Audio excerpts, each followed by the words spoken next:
Hello and welcome to Off the Cuff. What we have today is we're going to be doing a recap of the Detroit Lions versus the Los Angeles Chargers in the Hall of Fame game that just happened yesterday. So let's take a look. I got a couple of things. We're going to review both sides. Overall, I'm going to say it was a pretty fun game. As you can see by the final score, Chargers really did dominate from start to finish. So I have a couple takes from the Lions that let's just get into it. The Lions started off bad in this game. They started off with a fumble on the opening kickoff that set them back and led up to the Chargers to have, I believe, was a touchdown right away. And so that just derailed practically the whole game right away. And not to mention the second defensive play, the Lions had someone off sides. Now, it was a rookie, it's their first game, so it's not like, oh, he's going to be a problem. He's got to fix this. Yes, he has to fix it. But also, it's the first game. It he'll figure it out. I can almost guarantee the Lions, especially under Dan Campbell, they've prided themselves in being aggressive and being disciplined. Although those were two things I did not see from the Lions today. I mean, they did not look really aggressive for. Especially the first half, they did not seem aggressive really at all. And it was just the kick returner, I will say, he made a great run the next kickoff. He did a great job on the return. So once again, some of these young guys, they're still getting some experience. They're still trying to work on their stuff. So I'm interested to see going into the next game for Lions if anything changes and if they're still going to be on kickoff. Craig Reynolds, he had a game. From what I saw, he was explosive. He was getting to the outside so quickly, and he was starting to break down the Chargers defense. And on the game, he had 10 carries for 38 yards and a touchdown, while also having a catch for 10 yards. So overall, like it doesn't sound fantastic, but also he had a great run that was called back because of a holding. And it was great to see Craig Reynolds, especially as a PA guy, seeing a like low level, like he went to D2 Kutztown and he's just kind of been stuck on the Lions, like not having a real big role. Him having almost a breakout kind of game here against the Chargers was kind of cool to see. Overall, the Lions they had a good third and long play, and it was a run play which caught the Chargers off guard, but they did a great job. They ran a big on big blocking, so the guard ended up getting the defensive tackle, the left tackle ended up getting the defensive end on that side, created a gigantic gap, and was just a fantastic run. Now, the one thing I already kind of talked about earlier, the Lions need to get some discipline back. They had a lot of flags, they had a lot of mental mistakes that happened throughout the game, and there were even some holds that were not called. And it's not just the defense that we need to focus on, it's the offense too, because as I was talking about the holds, but also Kyle Allen, he really was not that accurate. He had some good throws, but he also had way too many picks. He threw a practically gimme to um Reed, and then he overthrew his receiver and led Tony Jefferson to getting a pick. So Kyle Allen, if he's going to be this backup for the Lions, if Jared Goff goes down, I don't know if the Lions, as of right now, feel confident that Kyle Allen could step up and help this franchise as the backup. And I will say the Lions defense they stepped up towards the end of the game, but still, it was. it was kind of eh, the whole game. They were good. They they were good for a part of it towards the second quarter, but I mean, especially that beginning of the first quarter. I mean, they were just getting just score after score. I mean, it was ugly. And I mean, love it. He did pretty well in his few returns. Craig Reynolds actually went out of the game for a little bit after he got wrapped up and landed directly on both of his knees. So I'm interested. It seemed like he was fine because he came back into the game.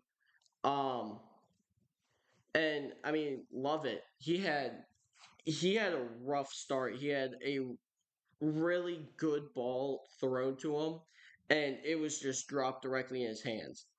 And you just can't do that. Now, once again, he is a rookie, so it's going to take some time to learn the playbook, but and learn the physicality because there is a difference between college football and the NFL. There's definitely a learning gap. And also the Lions, I mean, they became a little more aggressive towards the end. They had a almost 10-minute drive that ended in a touchdown. And I saw also they brought in Hendon Hooker towards the end, and he had a bit of a rough game. He threw a pick. He tried running a little too much, and he kept getting sacked. So he wasn't making the best reads, and that caused some problems. Overall, the Lions did not look good. As you can see, they only scored a touchdown all game. So I'm very interested to see how that will change going into the next week of preseason games. But as of right now, the Lions aren't looking good. And also the fact that I was sitting I was sitting back, I was watching the game, and I was calling almost every time if it was run on the pass because the tackles they were giving it away. If it was a pass, they had their foot that was back a little further to get that drop step, which is good. But as a defensive coordinator, you're going to pick that up, and you're going to see that's a key to look for. If they're doing that, you go there. And also, the one time it was a run play was set up like that, as a defense coordinator, you got to take advantage of that because the low man wins on the line. So if you can get if your defensive end's a little shorter or can get low, all you have to do is drive in. You can run a quick little linebacker blitz and get a quick sack on the quarterback. So, or get quickly to the running back without really needing any help. So, it the Lions definitely have some stuff to work on, but they did start to sharpen it up towards the end. So, I don't think it's anywhere for Lions fans to fear that it's going to be a bad season or anything.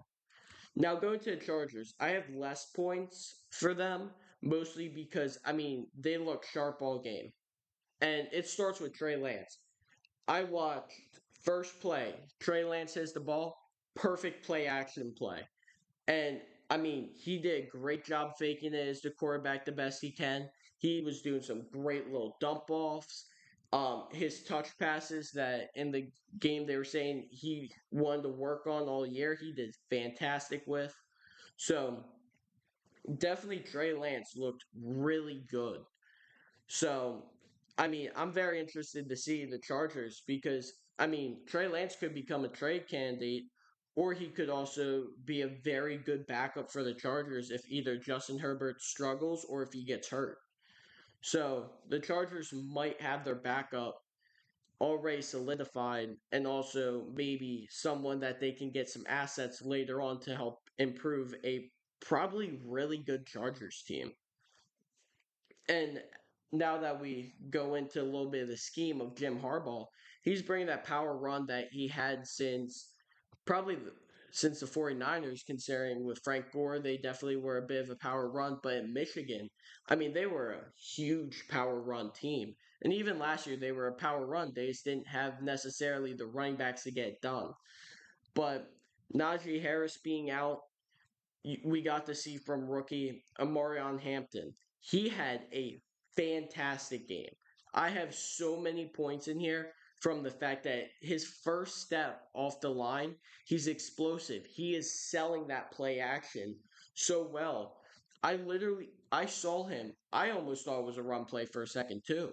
He he ran so quickly into that line of scrimmage and broke out quickly for a play action dump off, and it worked so well. And that was the one thing the Lions couldn't stop. They could not stop this play action. And that might be a go to for the Chargers going into this year. And another thing I have to say about Hampton is he looks like he might have some getaway speed that the Chargers are looking for.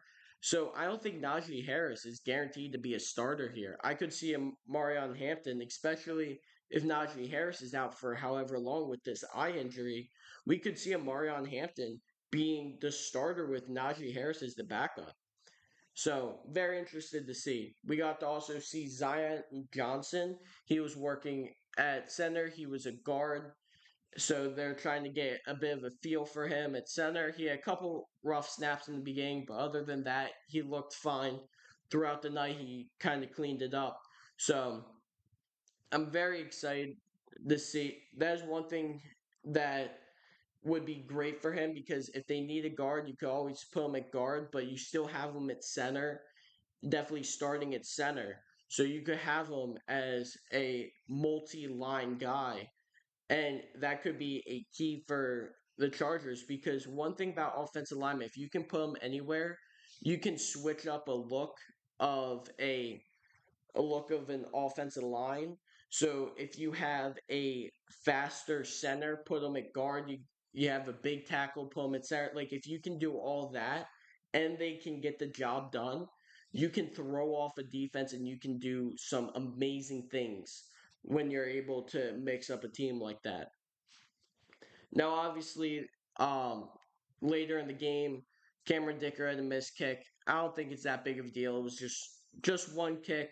He made a bunch of others. I think he's going to be fine. Nothing to worry about.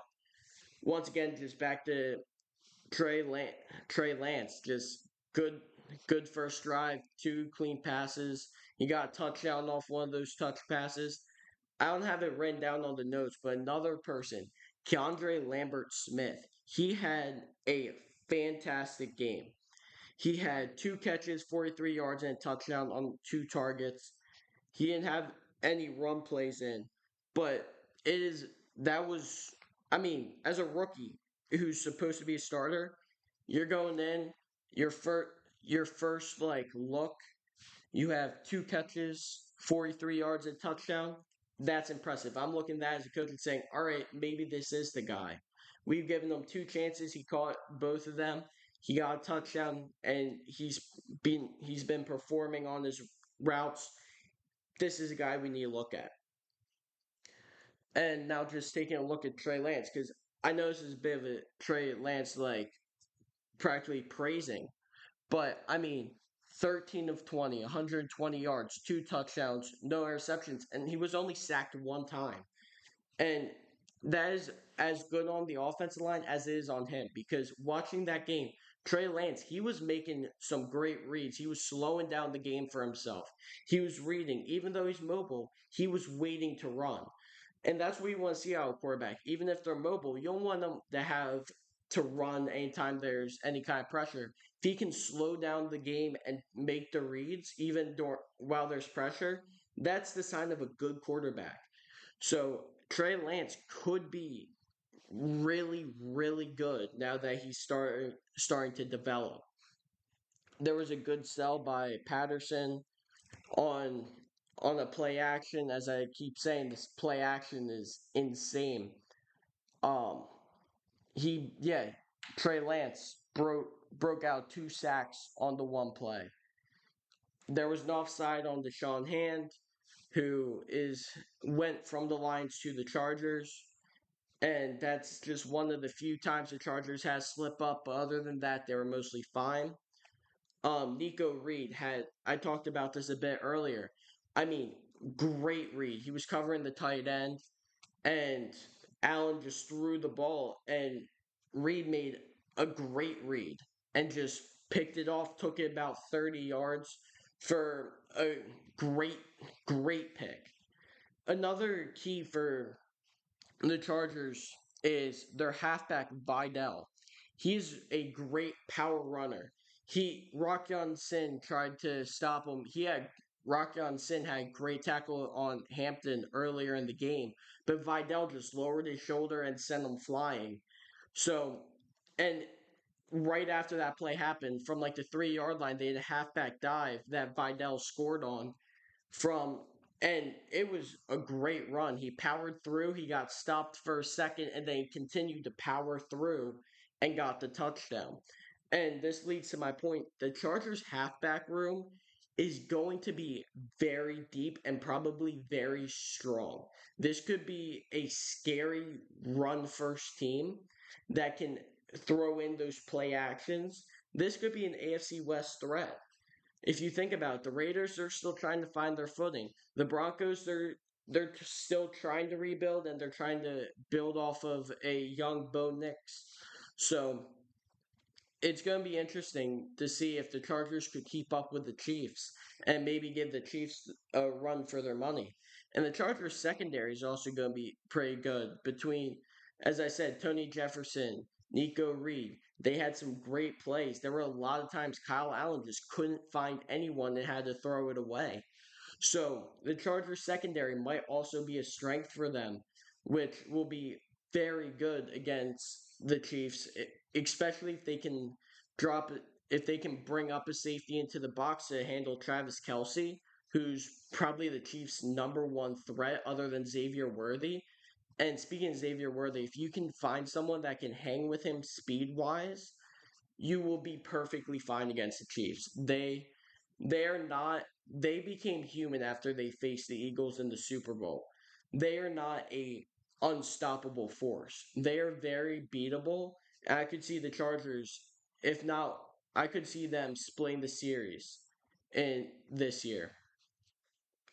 Um, I mean, Patterson had another good run, and then for the Chargers, you're up. I think before Ualungale was in. I think it was like 24-7. Like you need Ualungale in earlier. He is your third string. Jim Harbaugh was saying how there was a bit of a QB2 battle. We need to see more from him. He he didn't have the best year last year, so a lot of people don't know what he can do. It would be I wanted to see personally more of him in this game because I wanted to see what he could do. Now he was 2 of 3. I saw a couple plays he looked that he did all right. He didn't look fantastic, but also you can't get much from the only handful of plays he was in. But I feel like that if Ualungale could be good and you can show he has something, maybe that could be your backup. Trey Lance could be that trade candidate for a team like the Raiders, or if a quarterback gets hurt. And so you got to build up your third string and get them into games like this. Now, I know they wanted to focus on Trey Lance, seeing if he could be the backup, if he could be the guy. But we need to see more of the rookie Ualungale. But I mean, overall, this was a fun game. It was definitely an aggressive game. The Chargers, I mean, they were hitting like the Lions defense was hitting last year. So overall, I mean, it was a good game. The Chargers looked fantastic. They look clean. They look sharp. The Lions, there's some growing pains with the new coordinators, some stuff that they need to sharpen up. But overall, I don't think there's a lot of cause for concern for either team. The Lions might have a bit of a depth problem, but once again, it's the first game in months. So take everything with a bit of a grain of salt. And I'm very interested to see, especially the Chargers, how they perform throughout the regular season, trying to be this threat in the AFC West. So, thank you all for watching. That's my takes on the game. And I will be back with another preseason recap at some point very soon.